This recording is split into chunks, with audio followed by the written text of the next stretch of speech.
வணக்கம் நண்பர்களே, நான் ஈஸ்வரன் பேசுகிறேன். பொதுவாகவே எல்லாருக்கும் கவர்மெண்ட் ஜாபில் வேலை செய்கிறது தான் ரொம்ப பிடிக்கும். ப்ரைவேட் செக்டாரில் இருக்கிறத விட கவர்மெண்ட் ஜாபாக இருந்தால் பெட்டர் அப்படிம்பாங்க. ஏன்னு கேட்டிங்கன்னா, கவர்மெண்ட் ஜாப் ரொம்ப நிரந்தரம். அதாவது அயர்ன் ரைஸ் போல் அப்படின்னு சொல்லுவோம். அதில் ரிட்டர்னிஷ்மெண்ட்டே பண்ண மாட்டாங்க. இப்போ நீங்கள் ப்ரைவேட் கம்பெனியில் போனீங்கன்னா, பாஸுக்கு ஏதாவது பிடிக்கல, அந்த மாதிரி ஏதாவது ஆச்சுன்னா, இல்லை உங்களுக்கு அந்த அசஸ்மெண்ட் பண்ணுறாங்க இல்லையா, அந்த மாதிரி டயத்தில் எதாவது கை வச்சுருவார். இல்லை கம்பெனி லாஸில் ஓடுது, அதனால் நாங்கள் குறைக்கிறோம், ஆள் குறைப்பு செய்கிறோம் அப்படின்னு சொல்லிட்டு தள்ளிடுவாங்க. ஸோ இப்போ சிங்கப்பூரில் அரசாங்கமே ஆள் குறைப்பு செய்யுதுங்க. அதாவது இது கொஞ்சம் ஆச்சரியமாக தான் இருக்கும். கிட்டத்தட்ட ஒரு 93 பேருக்கு பாதிப்பு ஏற்பட்டிருக்கு இதில். அதாவது கவர்மெண்ட் டெக் அப்படின்னு கவுடெக்னு ஒன்று இருக்குங்க. கவர்மெண்ட் டெக்னாலஜி ஏஜென்சி அப்படின்னு ஒன்று இருக்குது. இது அந்த ministry of digital development and information அப்படின்னு ஒரு மினிஸ்ட்ரி இருக்குது, கிளார்க்கி கிட்ட இருக்குது. அதுக்கு கீழே வரும் இது. ஸோ இவங்களது ஒரு digital transformation and smart nation சம்மந்தமாக என்னெல்லாம் செய்யணுமோ அதுதான் இவங்களோட வேலை. ஸோ இவங்களில் இப்போ ஒரு 93 பேரை அவங்க வீட்டுக்கு அனுப்புகிறாங்க. மொத்தம் 3900 பேர் இருக்காங்க இப்போதைக்கு. இது 2016 ஆரம்பித்தாங்க. இப்போ கிட்டத்தட்ட 4000 பேர் இருக்காங்கன்னு வைங்களேன். ஸோ போக போக இன்னும் 2 இயர்ஸில், அதான் இந்த வருஷம் அடுத்த வருஷம் பார்த்தீங்கன்னாக்க கிட்டத்தட்ட ஒரு 350 பேருக்கு மேலே பாதிக்கப்படலாம் அப்படின்னு சொல்லியிருக்காங்க. இப்போ ஒரு 93 பேருக்கு சீட்டு கொடுத்துட்டாங்க. அதாவது இவங்க பண்ணுறது என்னன்னு கேட்டிங்கன்னா, வேலை இந்த டிஜிட்டல் சம்மந்தமாக ஒர்க் இருக்குல்லையா, அதாவது சிங்க் பாஸ்னு ஒன்று உண்டு சிங்கப்பூரில். எல்லா ஆட்களுக்கும் சிங்க் பாஸ்னு ஒன்று கொடுப்பாங்க. அதை வச்சு நீங்கள் எல்லா கவர்மெண்ட் ஏஜென்சியும் நீங்கள் ஆக்சஸ் பண்ணலாம். ஆன்லைனில் போய் உங்கள் சிங்க் பாஸ்வேர்டு என்டர் பண்ணிங்கன்னா, MOM ஆகட்டும், ICA ஆகட்டும், இன்கம் டேக்ஸ் டிபார்ட்மெண்ட் ஆகட்டும், எதுவாக இருந்தாலும் நீங்கள் அதை ஆக்சஸ் பண்ணி உங்களோட டிரான்சாக்ஷனை பண்ணிக்கலாம். ஸோ இது ஒன்று. அப்புறம் அந்த CDC வவுச்சர்னு இப்போ கொடுக்குறாங்க இல்லையா, இதெல்லாமே ஒரு டிஜிட்டல் ப்ராடக்ட் தான் அது. இதுக்கு இந்த இந்த கவர்மெண்ட் டெக்னாலஜி அதுதான் நடத்துது இதை. அதே மாதிரி இது பண்ணுவாங்க, அந்த ஸ்கேம் ஷீல்டு ஏதோ ஒன்று இருக்குது, அதெல்லாம் கூட அவங்க இதன் அடிப்படையில் தான் வருது அதெல்லாம். ஸோ என்னத்தினால ரிட்ரென்ச்மெண்ட் பண்ணுறாங்கன்னு கேட்டிங்கன்னா, அதாவது இது வரைக்கும் இந்த அவுட் சோர்ஸ் பண்ணியிருந்தாங்க. அதாவது வெண்டாஸ் இருக்காங்க இல்லையா, வெண்டாஸ் தான் அந்த ப்ராஜெக்ட் க்ரியேட் பண்ணி கவர்மெண்ட்டுக்கு ஹேண்ட் ஓவர் பண்ணுவாங்க. அதாவது தேர்ட் பார்ட்டி வெண்டாஸ். இப்போ என்ன டிசைட் பண்ணியிருக்காங்கன்னா, இந்த சிஸ்டத்தை நம்ம மாற்றலாம், நம்ம ப்ராடக்டை நம்மளே க்ரியேட் பண்ணி நம்மளே மெயின்டைன் பண்ணிக்கலாம். ஏன்னா தேர்ட் பார்ட்டி வெண்டர்ஸ்டேருந்து வந்ததுன்னா on a regular basis you have to maintain it, update it எல்லாம் பண்ண வேண்டி வரும். அது கொஞ்சம் அந்த செக்யூரிட்டி ரீசன்ஸ் அதெல்லாம் கொஞ்சம் இன்வால்வ்டு. அதனால் கவர்மெண்ட்டில் என்ன பண்ணியிருக்காங்கன்னா, நம்மளே ப்ராடக்டை க்ரியேட் பண்ணிக்கலாம் அப்படின்னு சொல்லிட்டு டிசைட் பண்ணியிருக்காங்க.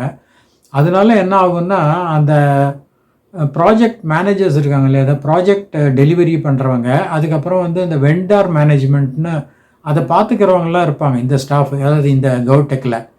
ஸோ அவங்களுக்கெல்லாம் வேலையெல்லாம் போயிடும் இப்போ. ஸோ அந்த மாதிரி தான் ஆயிட்டுருக்கு. Everyone have this thought that civil service is an iron rice bowl, and suddenly the iron rice bowl is not so iron anymore. Well, before you jump to the conclusion that this is a cost-cutting measure and the Singapore government is trying to save costs, no lah. When I read the news, it's very clear to me that it's because this particular government department called GovTech is the IT department of Singapore. In the past, they used to get third-party vendors to help them build IT system, maybe such as your SingPass, maybe such as your CDC vouchers and things like that. But these systems need continuous maintenance, enhancements, modification, whatsoever. அதே நேரம் கவர்மெண்ட்டில் எல்லா முயற்சியும் எடுத்திருக்காங்க. அதாவது இந்த மாதிரி ஒரு ரிட்ரென்ச்மெண்ட் ஆகிறவங்களுக்கு வேற எங்கேயாவது அவுட் பிளேஸ்மெண்ட் பண்ண முடியுமா, எதர் கவர்மெண்ட் டிபார்ட்மெண்ட்லேயே இல்லைனா ஏதாவது ப்ரைவேட் செக்டார் கம்பெனிஸில் பிளேஸ்மெண்ட் பண்ண முடியுமான்னு அதுவும் மேக்ஸிமம் அவங்க பண்ணியிருக்காங்க. அதே நேரம் அவங்களுக்கு ஸ்கில்ஸ் அப்கிரேடிங், ட்ரைனிங்கு அந்த மாதிரி இதுவும் பண்ணியிருக்காங்க. ஏன்னா ப்ராப்ளி அவங்க ஸ்லைட்லி டிஃப்ரெண்ட் ஃபீல்டுக்கு போனோன்னா அதுக்கான அதாவது ரிலேட்டட்லேயே கொஞ்சம் different field like internet of things, artificial intelligence அந்த மாதிரி போகணுன்னு பார்த்தாங்கன்னா அதுக்கான ட்ரைனிங் எல்லாம் கொடுத்துருக்காங்க. அப்புறம் இவங்களுக்கு நல்ல காம்பன்சேஷன் கொடுக்குறாங்க. அதாவது எவ்ரி இயர் ஆஃப் சர்வீஸ்க்கு 1 month salary, every year of சர்வீஸ்க்கு 1 month சேலரி. சப்போஸ் 2016 தான் இது ஸ்டார்ட் பண்ணாங்க. இப்போ 10 வருஷம் ஆகுது. ஒருத்தர் வந்து அப்போவே ஜாயின் பண்ணியிருக்காரு. எல்லாமே சீனியர் பொசிஷன் தான் இவங்கெல்லாம், மேனேஜர்ஸ் அந்த மாதிரி. ஸோ சப்போஸ் அவருடைய சேலரி $10,000 அவர் 10 வருஷம் ஒர்க் பண்ணியிருக்காரு. ஸோ அவருக்கு வந்து $1,00,000 கிடச்சிரும் இந்த காம்பன்சேஷன் மாதிரி. அது தவிர 3 months எக்ஸ்கிரேஷியா பேமெண்ட்னு கொடுக்குறாங்க. அதாவது இது வந்து ஒரு அனாமத்தாக கொடுக்கறது, அதாவது இது பண்ணுறோம் ரிட்ரென்ச் பண்ணுறோன்ட்டு 3 months எக்ஸ்கிரேஷியா பேமெண்ட்டு. அதுக்கப்புறம் வந்து அவங்களுக்கு அந்த நோட்டீஸ் பீரியடு அதுக்கு ஏதோ ஒரு சர்டன் மந்த்ஸுக்கு ஈக்குவலண்ட்டான பேயும் கொடுக்குறாங்க. ஸோ இதில் வந்து நம்ம பார்க்க வேண்டியது என்னன்னு கேட்டிங்கன்னா, இந்த ரிட்ரென்ச்மெண்ட் வந்து லாஸ்னால எல்லாம் கிடையாது.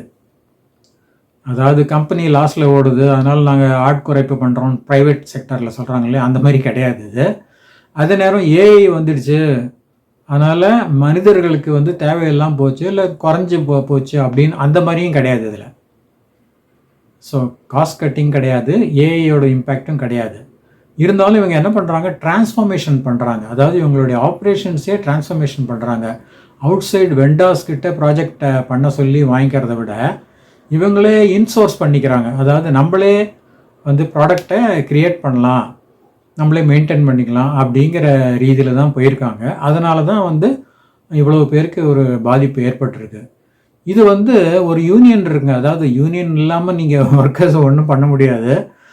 அதே மாதிரி சிங்கப்பூர்லேயும் ஒரு amalgamated union of statutory board employees அப்படின்னு ஒன்று இருக்குது.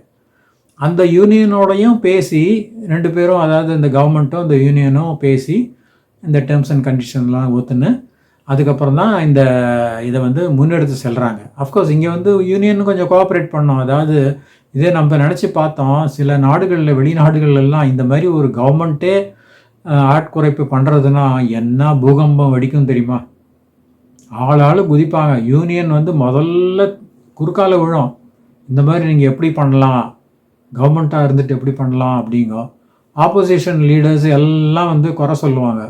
வெக்கமா இல்லையா அவங்களுக்கு, கவர்மெண்ட்டை நீங்களே இந்த மாதிரி ரிட்ரென்ச் பண்ணுறீங்க. அவங்க வந்து புரிஞ்சிக்க மாட்டாங்க, இது வந்து காஸ்ட் கட்டிங்னால இல்லைப்பா, இது வந்து டிரான்ஸ்ஃபார்மேஷன் பண்ணுறோம், டிஜிட்டல் டிரான்ஸ்ஃபார்மேஷன் பண்ணுறோம்.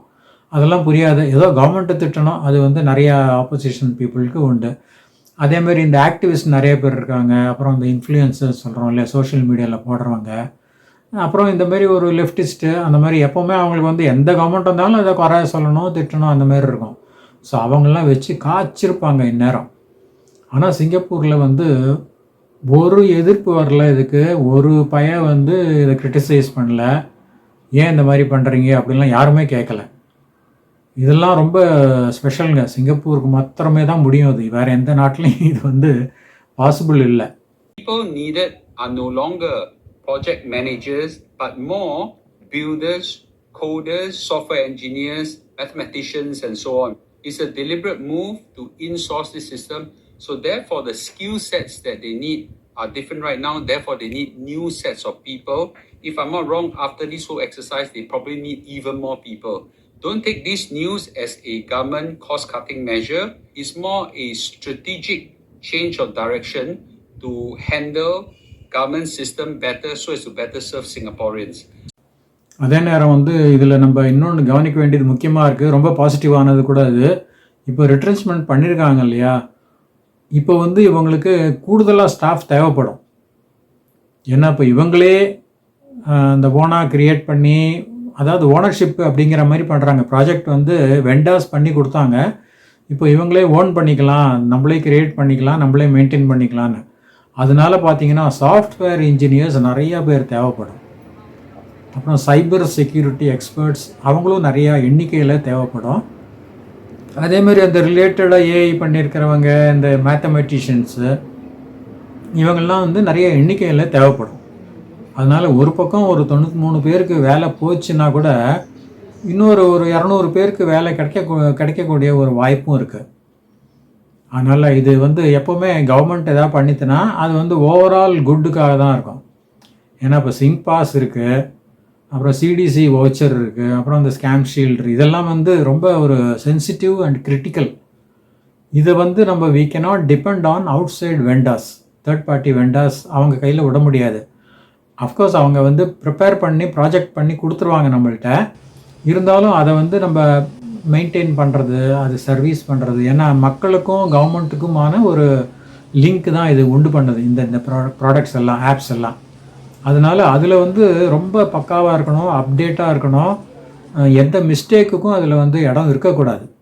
அதனால் கவர்மெண்ட்டே என்ன பண்ண போகுது, இப்போ இந்த மாதிரி புது ஆட்களை ரெக்ரூட் பண்ணி இந்த வேலையை வந்து கவர்மெண்ட்டே பண்ண போகிறது. அதனால் அந்த ரிட்ரென்ச்மெண்ட்டை வந்து நம்ம மறந்துடலாம். அது வந்து என்னென்னா ஒரு டிரான்ஸ்ஃபார்மேஷனால் வருது. ஏன்னா ப்ராஜெக்ட் அந்த வெண்டாஸையே ஸ்லோவாக கட்டி விட போகிறாங்க. ஸோ அப்போ வெண்டார் மெயின்டெனன்ஸ் ஆளுன்னு ஒருத்தங்க தேவையே இல்லை. ஸோ அந்த மாதிரி வச்சுருக்காங்க. அதே மாதிரி ப்ராஜெக்ட் டெலிவரி அதுக்கும் ஆள் தேவையில்லை இனிமேல், ஏன்னா அவங்க டெலிவர் பண்ண போகல ப்ராஜெக்டை. அதனால தான் இந்த ரிடண்டன்சி வந்திருக்கு. ஸோ இருந்தாலும் இப்போ வந்து புதுசாக நிறைய ஆப்பர்ச்சுனிட்டிஸ் வருது. இப்போ சாஃப்ட்வேர் ப்ரொஃபஷனல்ஸுக்கு, சைபர் செக்யூரிட்டி, அவங்களுக்கெல்லாம் வரப்போகிறது இப்போ சான்ஸு. அதனால் இன்ட்ரெஸ்ட் இருக்கிறவங்க கீனாக வாட்ச் பண்ணிகிட்டே இருக்கலாம். இது வந்து கவுடெக் ஏஜென்சி அப்படின்னு பேர், கவர்மெண்ட் டெக்னாலஜி ஏஜென்சி. அவங்களோட வெப்சைட்டில் பார்த்தீங்கன்னா கூட உங்களுக்கு ஏதாவது அப்பப்போ ஓப்பனிங்ஸ் வந்ததுன்னா, if you are interested you can apply. So நம்ம மீண்டும் இன்னொரு வீடியோவில் சந்திக்கலாம். நன்றி, வணக்கம்.